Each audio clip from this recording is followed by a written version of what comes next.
Welcome back. It's gone from bad to worse for the NRL this week with yet another player embroiled in off-field controversy. But the game goes on and the organisation has launched its 2019 campaign with the season to begin on Thursday. Yes, its focus is on a new era in the sport, featuring the next generation of talent and even female players from the NRLW. I know there's a lot on your mind. You're feeling the pressure of stepping up, of the expectations now on your shoulders, of the missed opportunities last season. But will it be enough to shift the focus from the off-field scandals? Joining us now are advertising gurus Matthew Bywater in LA and Adam Ferrier, who's in Melbourne. Welcome to you both.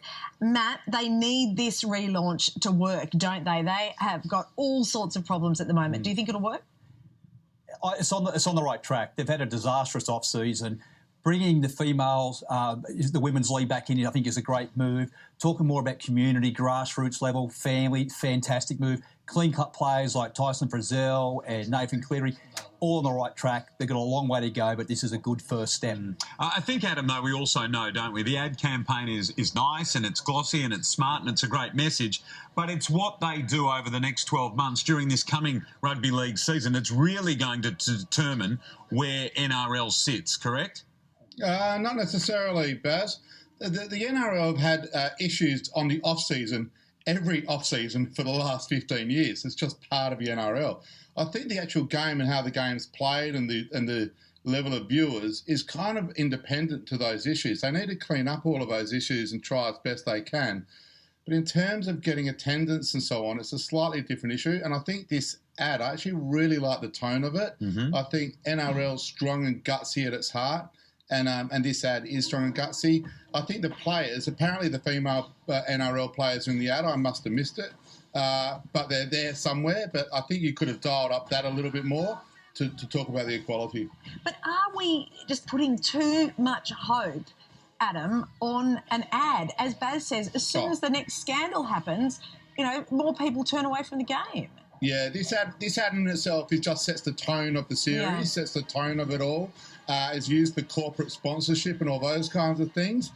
And then the other stuff, it just needs to be managed. The ad is not going to manage that stuff. That's not the role of the ad. The ad is to get people excited about the game. And then they need a lot more corporate governance and oversight of the actual game itself to clean up the issues. Sure. Matty, you're in the US at the moment. The company making Skechers shoes has taken aim at Nike with an ad in US newspapers. It's a reference, of course, to the top basketball prospect from college basketball whose Nike shoe blew out and it caused him to sprain his knee. How is this playing out in the US?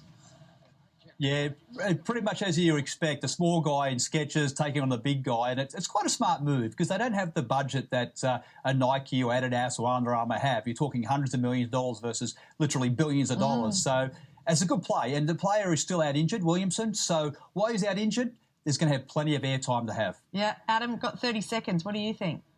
I love the line, just blew it. It's really clever. Skechers have got a history of doing this kind of stuff. It's how it stays relevant and builds the brand. Good on them. Yeah, I reckon it's pretty clever. Yeah, it's very clever, I can hardly watch that vision, though. No, it's hard to watch. Good on you guys. Thank you. God bless. Stay with us. Weekend Sunrise will be back in just a moment. Do you like that?